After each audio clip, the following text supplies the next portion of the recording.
In past videos, I've illustrated the warp tool. One of those videos was wrapping an image around a coffee cup. To find this tool, you have to be in the Pixel Studio, where you'll see the flyout with the warp tool and perspective tools, and you can see that down here. Here you have the perspective tool.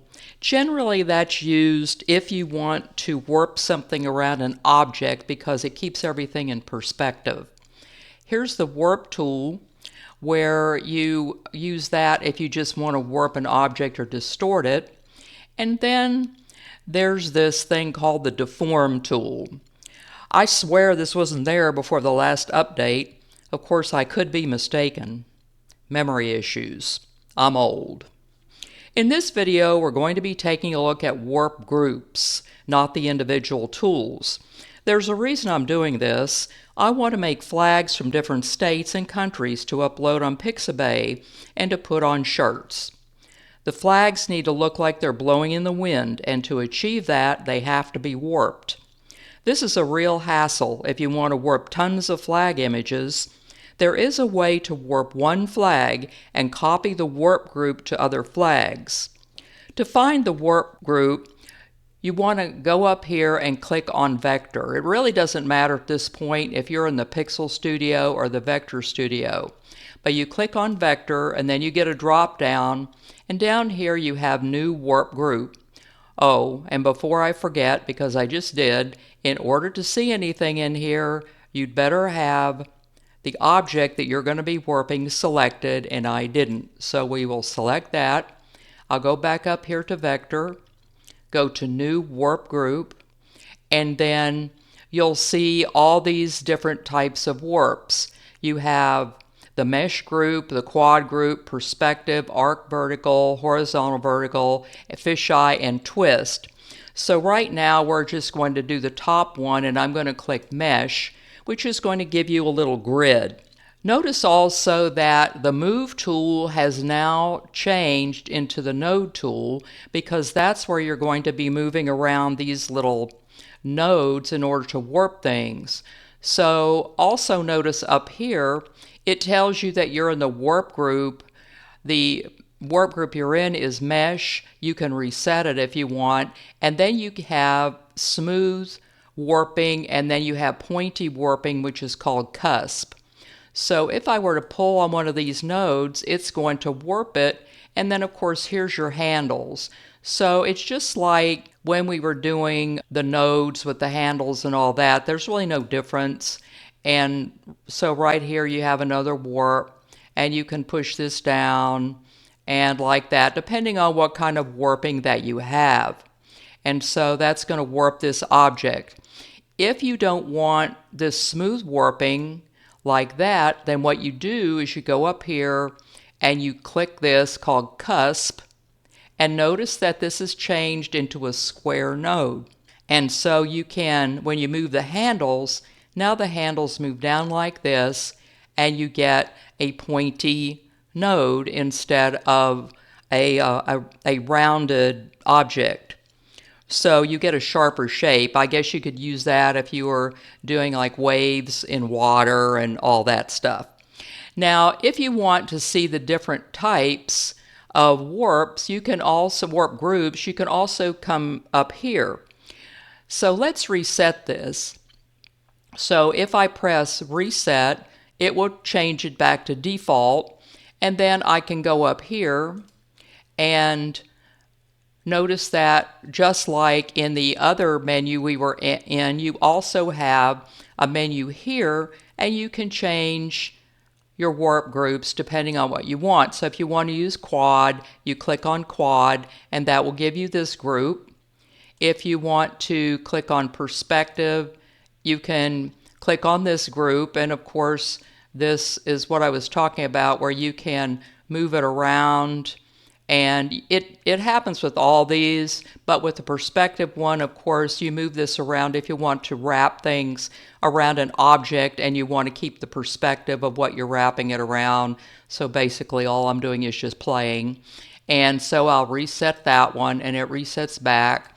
And then you've got arc vertical, and you have arc horizontal, and you have bend vertical, and you have bend horizontal.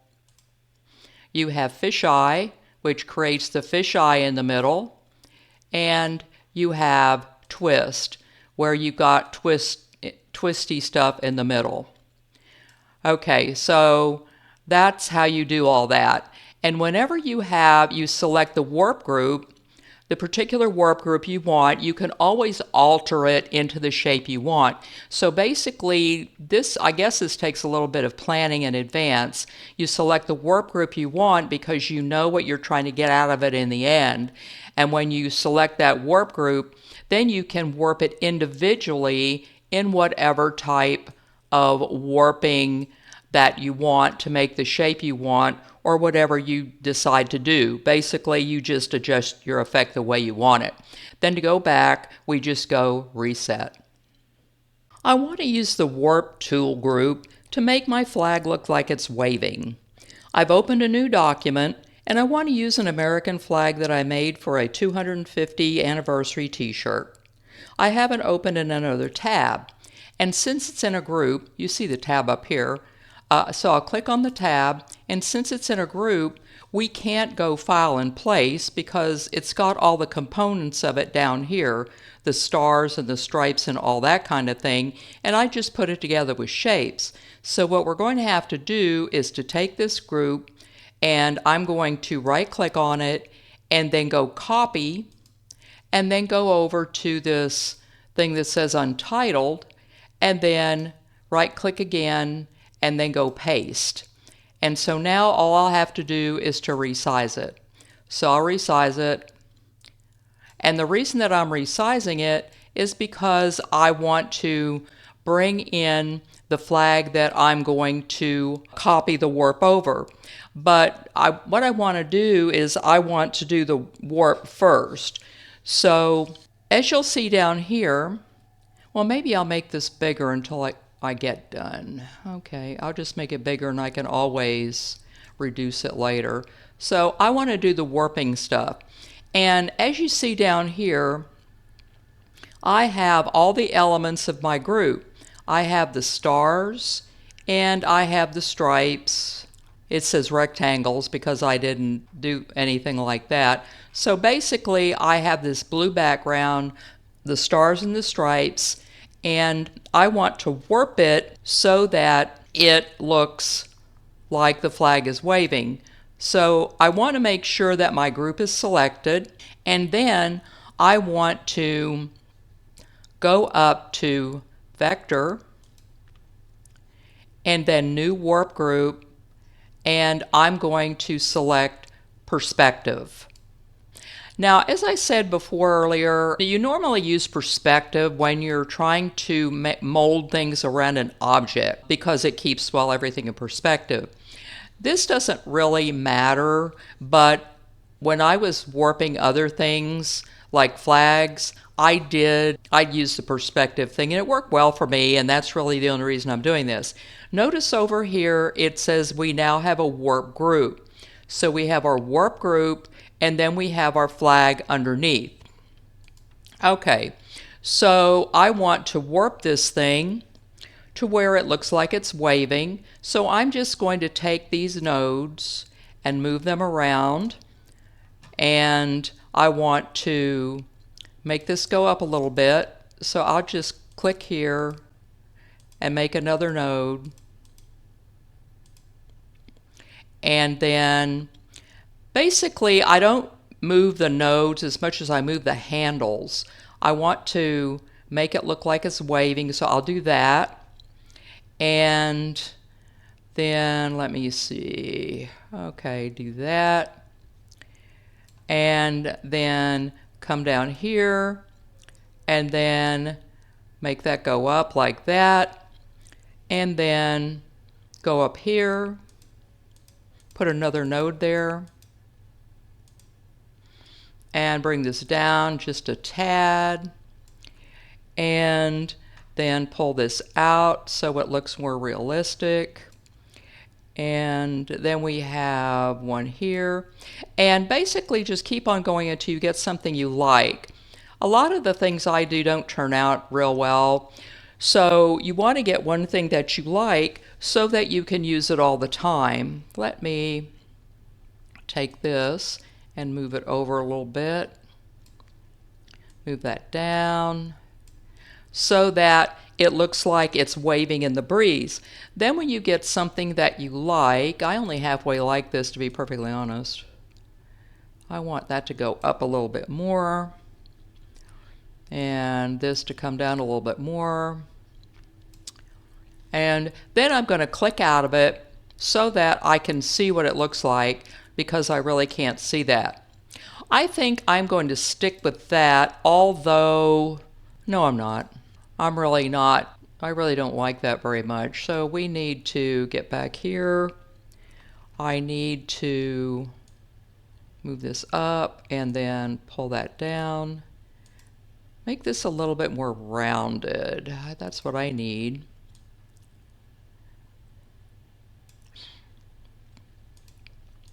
Because if I'm going to use this on a bunch of shirts,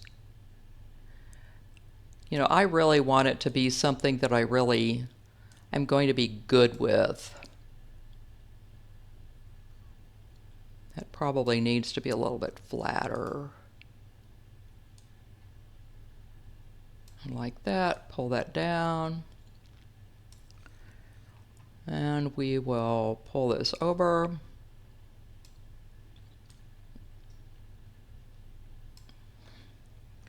And I think I want this to be out like that and down. And I think I'm going to go with that. Okay, so I'm going to click out of it and I'm going to see what I have. So I still have this warp group and it's warped my flag. And again, I have the flag group with all the parts underneath. Okay, now I need to click the Move tool, which I already have selected, and move this over because I want to get the German flag in here. And I'm going to make this a little bit smaller. And maybe I'll just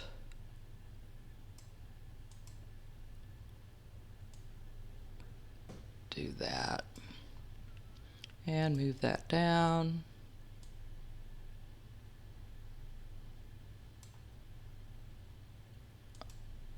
This is a little bit, needs to be a little bit smoothed out in my opinion. Okay.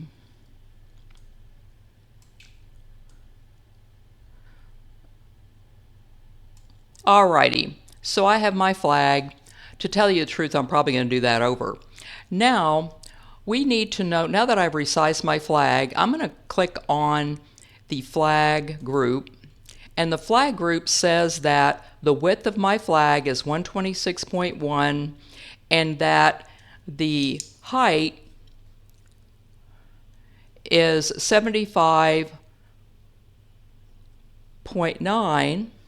And I'm going to make notes of that because the German flag really needs to be the same size. So I'm going to go over here to the German flag, and then I'm going to right click on the German flag and I'm going to copy it and go back over here and then paste it in. I'll probably need to do some rearranging. And so this is going to have to be 126. So look down and see how my width is changing. I'll just do this. 126.5 and 75.9. They need to be approximately the same size because the warping will look weird if they're not. Okay, now another thing I want to point out is that in the group, this isn't a PNG. I put this together with 3 rectangles, a black one, a red one, and a yellow one, and notice that if you're wondering why I didn't just file place a PNG, it's because it looks strange when you do that, and toward the end I'll show you that. So now we have our German flag. So if I take it and I move it over all it's really going to do is to move on top of the American flag. That's not what we want. We want it in the warp group. So I'm going to take this German flag group and move it down below to where it is now in the warp group that we made with the American flag. Then if I take it and move it over, it will exactly mesh with, it will mesh with the American flag warp group. And notice that everything is warped just like the American flag. This is where I can really tell I don't really like my original American flag warp group, and I'm probably going to do it over. But see, when you move it over, it just does the same thing. It takes on the shape of the warp group that is underneath the American flag. And once we have our German flag warped, then all we have to do is to take this group out. I mean, you don't really have to delete it, but you just make it to where it's not visible anymore. You toggle off the visibility, and then we can export out this waving German flag. Okay, so I'll turn this back on.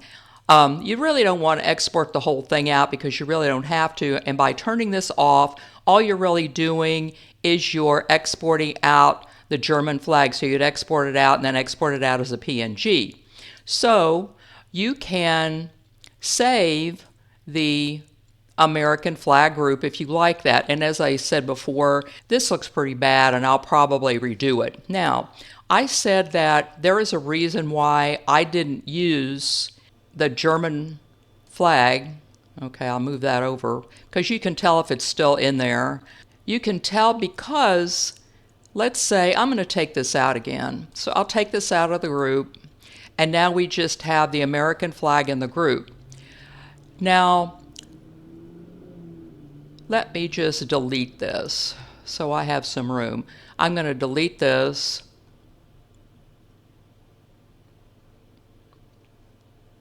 I think I am.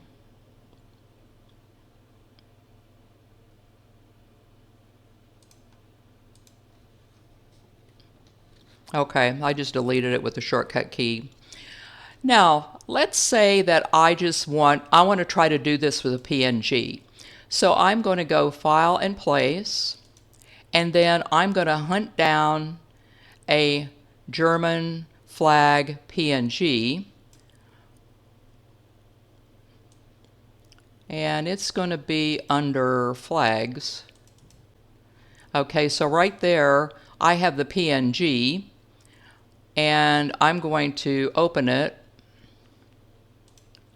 and then put it down here and make sure that we have it's the same size, so 126.1 as the width and 75.9 rather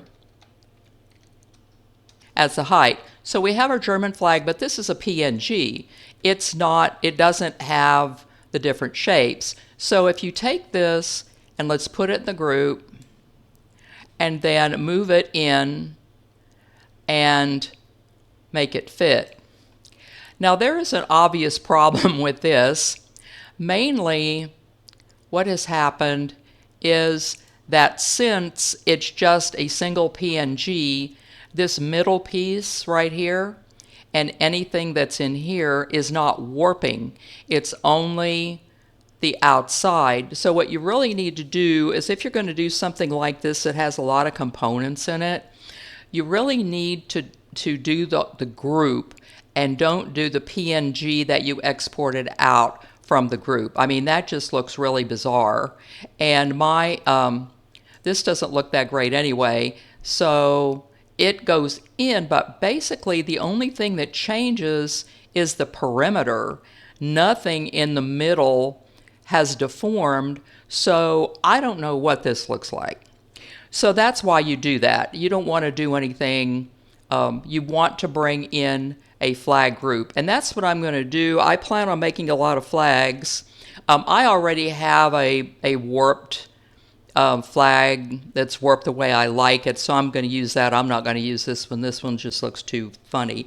But I want to make a lot of warp flags and then put them on t-shirts and stuff like that. So I hope you got something out of this intro into the different warp groups and how I plan on using it for my flags.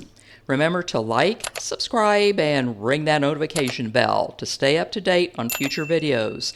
This also helps the YouTube algorithm to get my videos out to more people. My goal is to get to 500 subscribers.